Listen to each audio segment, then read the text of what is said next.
নমস্কার বন্ধুরা, আমার চ্যানেলে আপনাদের সকলকে স্বাগত। আজকে বর্ষার দিনে এরকম গরম গরম ফ্রায়েড রাইস সকলেরই ভালো লাগে। তো সন্ধ্যাবেলা হঠাৎই প্ল্যান করা হলো যে ফ্রায়েড রাইস বানানো হবে। তো যা ছিল বাড়িতে সামান্য উপকরণ দিয়ে খুব সুন্দরভাবে এরকমভাবে ফ্রায়েড রাইস বানানো যায়।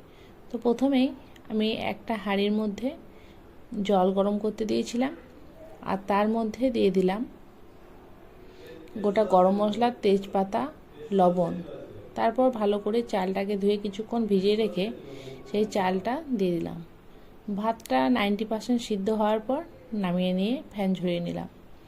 আর এদিকে কড়াতে সাদা তেল আর ঘি মিশিয়ে নিয়েছি। তোর মধ্যে কাজু কিশমিশটা প্রথমেই ভেজে তুলে নিলাম, আর তারপর এর মধ্যে দিয়ে দিলাম গাজর আর ক্যাপসিকাম। আমার কাছে এই রকমই সবজি ছিল। আপনারা চাইলে এর মধ্যে মটরশুঁটি, বিনস এগুলো অ্যাড করতে পারেন।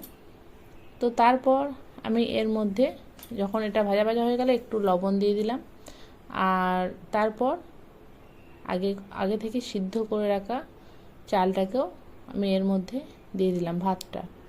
তো দেখুন ভাতটা খুব সুন্দর ঝরঝরে হয়ে আছে। আর তারপরে এর মধ্যে দিয়ে দিলাম স্বাদ মতো নুন আর মিষ্টি, চিনি ব্যবহার করেছি।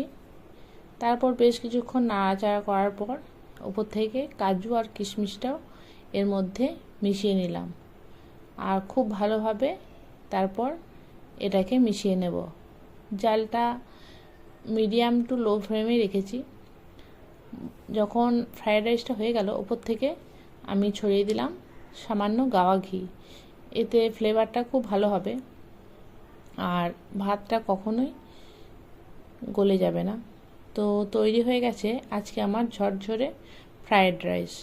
তো কেমন হয়েছে অবশ্যই কমেন্ট করে জানাবেন। আর আপনারা কে কেমন